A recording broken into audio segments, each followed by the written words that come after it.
പ്രിയപ്പെട്ട സുഹൃത്തുക്കളെ, nature life T വിയിലേക്ക് സ്വാഗതം. സിഡ്നി ടൗൾ ഒരു ടിക്ടോക്ക് ഇൻഫ്ലുവൻസർ ആയിരുന്നു. യൗവനത്തിൽ തന്നെ അവൾ മരിച്ചു. ക്യാൻസർ ആയിരുന്നു രോഗകാരണം. വെറും 23 വയസ്സുള്ളപ്പോഴാണ് അവൾക്ക് ക്യാൻസർ കണ്ടുപിടിക്കുന്നത്. 26-ാമത്തെ വയസ്സിൽ അവൾ മരിച്ചു. 2 കൊല്ലവും അല്പം കൂടിയാണ് അവൾക്ക് ആയുസ് കിട്ടിയത്. നന്നേ ചെറുപ്പത്തിൽ ക്യാൻസർ ബാധിച്ചും ക്യാൻസറിൻ്റെ ചികിത്സകൾ ചെയ്തും 3 കൊല്ലത്തിനുള്ളിൽ അവൾ മരിച്ചപ്പോൾ അത് വലിയ ഒരു പ്രചാരമാണ് ക്യാൻസറിനും ക്യാൻസറിൻ്റെ ചികിത്സയ്ക്കുമായി ഉപയോഗിക്കപ്പെടുന്നത്.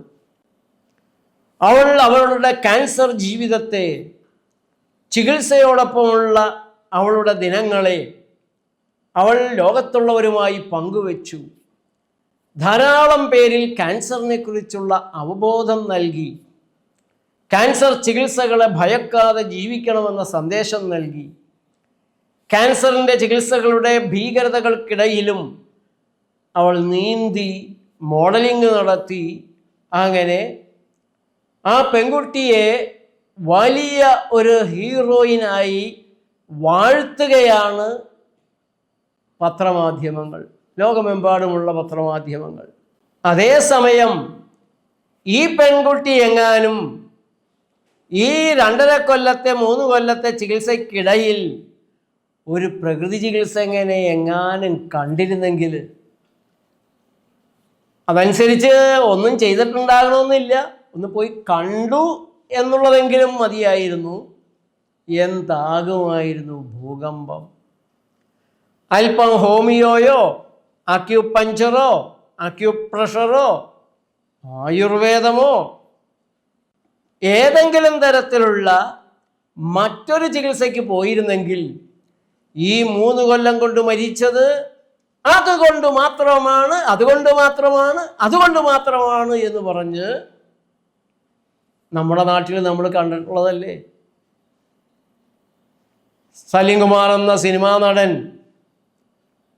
കരൾ മാറ്റിവെച്ച് അതിനു മുമ്പ് നിർമ്മലാനന്ദഗിരി മഹാരാജാവിനെ പോയി കണ്ടിരുന്നു. 1 പ്രാവശ്യം അദ്ദേഹത്തിൻ്റെ ട്രീറ്റ്മെൻ്റ് എടുത്തിരുന്നു. അതുകൊണ്ടാണ് കരൾ മോശമായത്, കരൾ മാറ്റിവെക്കേണ്ടതായി വന്നത്. ശരിയായ ചികിത്സ അലോപ്പതിയിൽ മാത്രമാണുള്ളത്.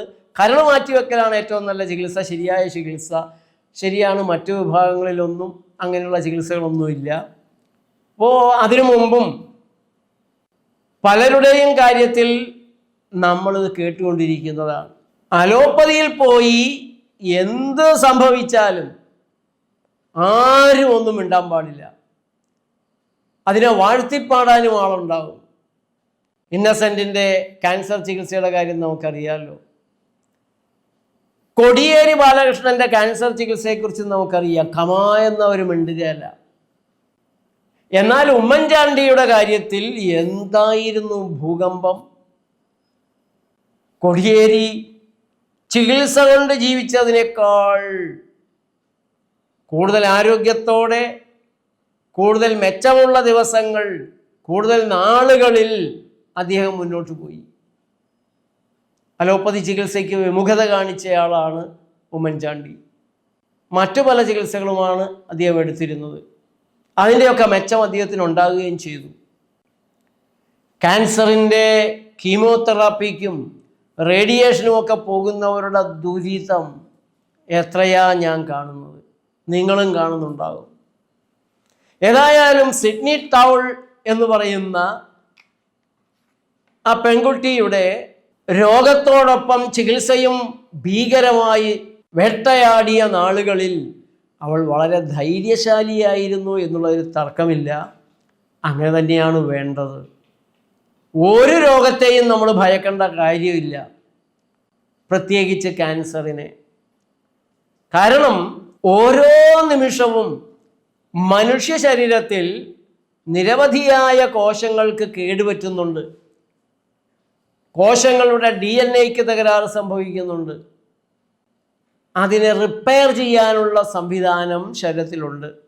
ആ റിപ്പയറിംഗ് ഫാക്കൽറ്റി, ആ റിപ്പയർ ചെയ്യുന്ന മെക്കാനിക്കുകൾ പരാജയപ്പെട്ടാലാണ് ഒരു ശരീരത്തിൽ ക്യാൻസർ കോശങ്ങൾ വളരുന്നതും പെരുകുന്നതും അപകടകാരിയാകുന്നതും. എന്തൊക്കെയാണ് ശരീരത്തിൻ്റെ ആ റിപ്പയറിംഗ് മെക്കാനിസം, ഡിഫൻസ് മെക്കാനിസം? ഒന്നാമത്തത് DNA റിപ്പയറിംഗ് മെക്കാനിസമാണ്. കോശങ്ങൾക്കുള്ളിലുള്ള DNA-ക്ക് തകരാറ് പറ്റാനിടയാകുന്നത് റേഡിയേഷൻ, വിഷവസ്തുക്കൾ, കീടനാശിനികൾ, മരുന്നുകൾ, പിന്നെ പുകവലി, കാപ്പി, ചായ, എണ്ണയിൽ വറുത്തുമൊരിച്ചത്, അങ്ങനെ ഒരു നീണ്ട ലിസ്റ്റ് ഉണ്ട്. DNA നശിപ്പിക്കുന്ന, കോശങ്ങൾക്ക് വിഷമായി മാറുന്ന സാധനങ്ങൾ. കെമിക്കലുകളെല്ലാം തന്നെ വിഷവസ്തുക്കളായി ശരീരം പരിഗണിക്കുന്നവയാണ്. സസ്യങ്ങളിലൂടെ രൂപം മാറി വന്നാൽ സ്വീകരിക്കപ്പെടാൻ കഴിയുമായിരിക്കും. നേരിട്ടൊരു കെമിക്കലും നമ്മുടെ ശരീരത്തിലേക്ക് കടക്കാൻ പാടില്ലാത്തതാണ്. കടന്നാൽ അവ DNA-ക്ക് തകരാറുണ്ടാക്കും, കോശങ്ങൾക്ക് തകരാറുണ്ടാക്കും. അത് തടയാൻ ശരീരത്തിന് നിരവധിയായ ചെക്ക് പോയിൻറ്റ്സുകളുണ്ട്. പക്ഷെ പലപ്പോഴും അവയെല്ലാം മറികടന്ന് പല വിഷാംശങ്ങളും കോശങ്ങളിലേക്ക് എത്തും. അങ്ങനെ കോശങ്ങളിലെത്തിയാൽ കോശങ്ങൾക്കുള്ളിലും പ്രത്യേകമായ ഡിഫൻസ് മെക്കാനിസംസ് ഉണ്ട്. അതിൽ കോശങ്ങൾക്കുള്ളിൽ ഓപ്പറേഷൻ പോലും നടത്താൻ കഴിയുന്ന സംവിധാനമുണ്ട്.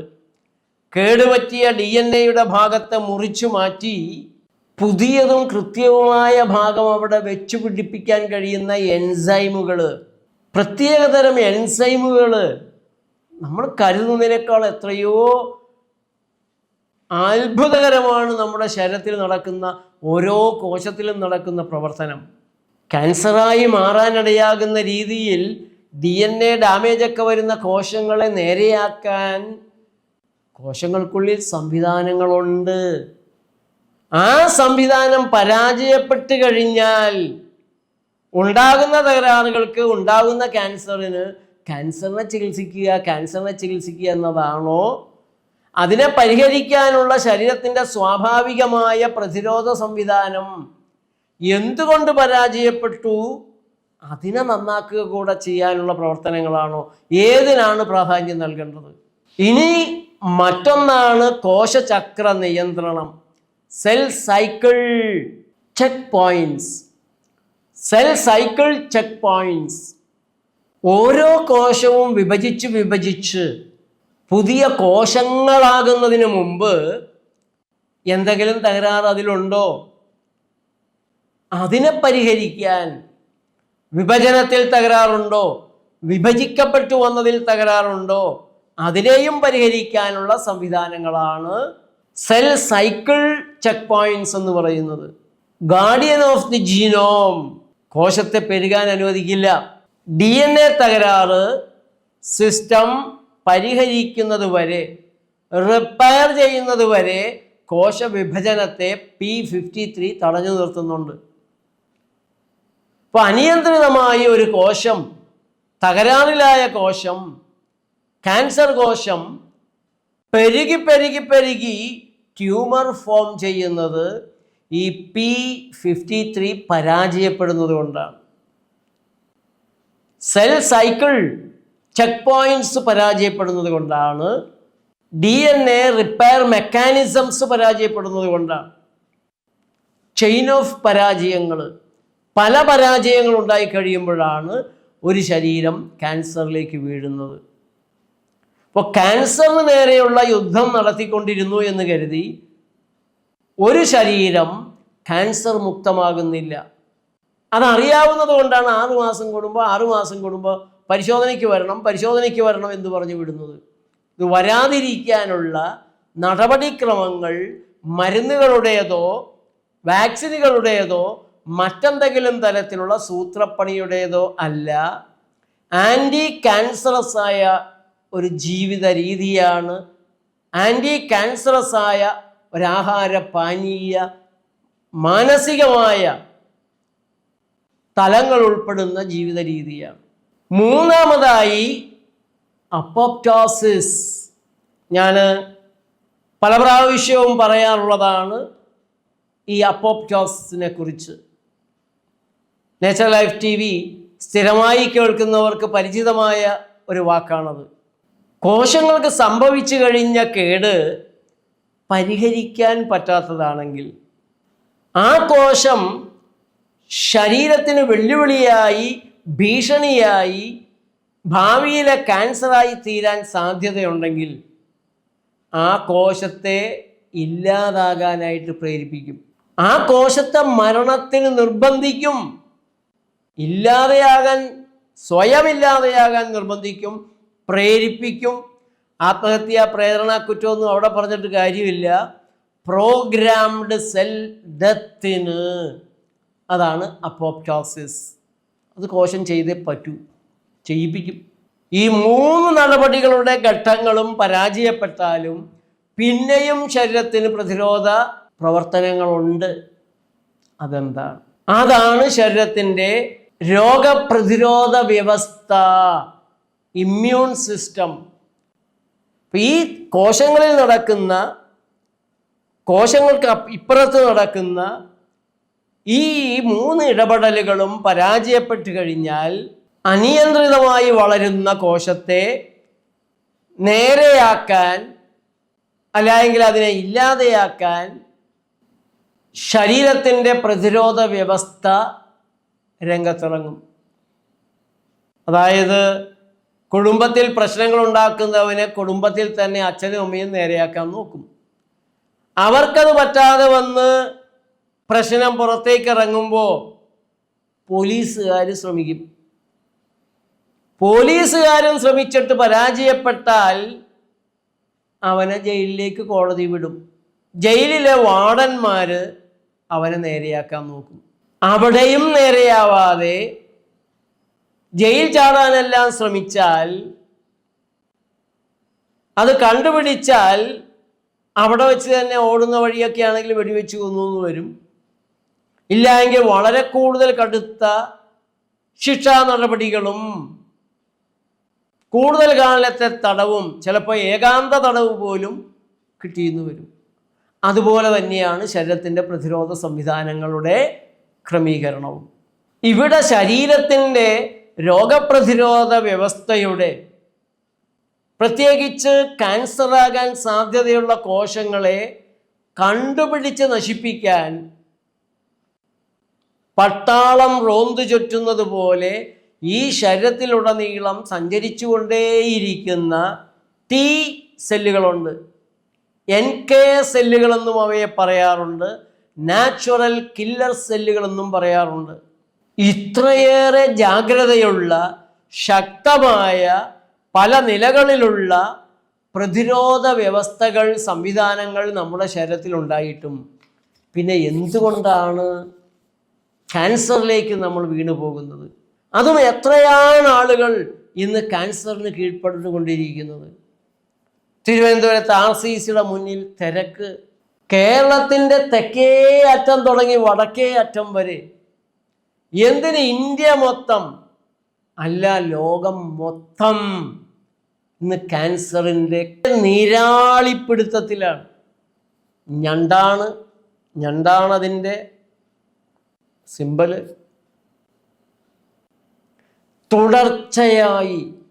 തുടർച്ചയായി വിഷവസ്തുക്കൾ ശരീരത്തിലെ രോഗപ്രതിരോധ വ്യവസ്ഥയെ, കില്ലർ സെല്ലുകളെ, അപ്പോപ്റ്റോസിസ് എന്ന സംവിധാനത്തെ, സെൽ സൈക്കിൾ ചെക്ക് പോയിന്റ്സിനെ, DNA റിപ്പയർ മെക്കാനിസത്തെ നിരന്തരമായി ആക്രമിച്ച് പരാജയപ്പെടുത്തുന്ന തുടർച്ചയായിട്ടുള്ള വിഷവസ്തുക്കളുടെ കടന്നുകയറ്റം.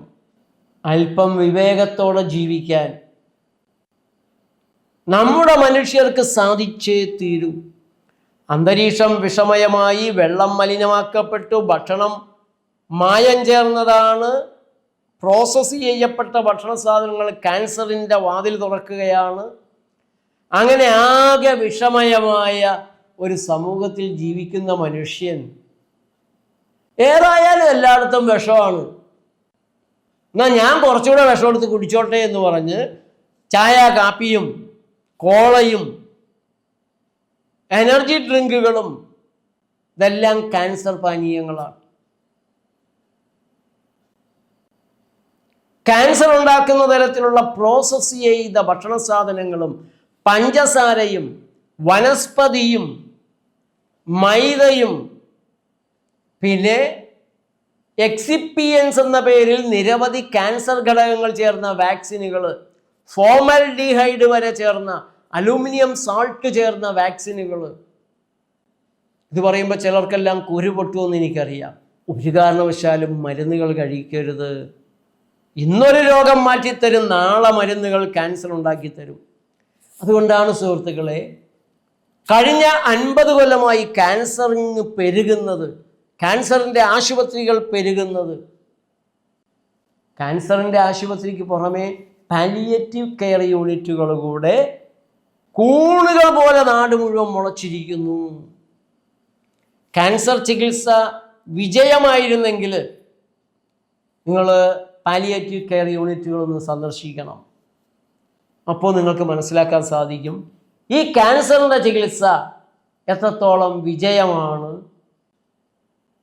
പ്രിയപ്പെട്ട സുഹൃത്തുക്കളെ, ക്യാൻസർ കൊണ്ട് ദുരിതമനുഭവിക്കുന്നവർ, ക്യാൻസറിൻ്റെ ചികിത്സകൾ റേഡിയേഷനും കീമോയെല്ലാം ചെയ്ത് അതിനുശേഷം അതിൻ്റെ ദുരിതം അനുഭവിക്കുന്നവർ 10 ദിവസം നേച്ചർ ലൈഫിൻ്റെ രീതികളൊന്ന് ചെയ്ത് നോക്ക്. ആശ്വാസം കിട്ടുമെന്നുള്ളത് ഉറപ്പ് പറയാൻ സാധിക്കും. വളരെ അപൂർവം പേർക്ക് മാത്രമാണ്, അതോ ആ എൻഡ് സ്റ്റേജിലേക്ക് വന്നു കഴിഞ്ഞ കുറച്ച് പേർക്ക് മാത്രമാണ് അല്പം പ്രയാസം കണ്ടിട്ടുള്ളത്. ബാക്കി എത്ര പേരെ ഞാൻ നിങ്ങൾക്ക് കാണിച്ചു തരണം?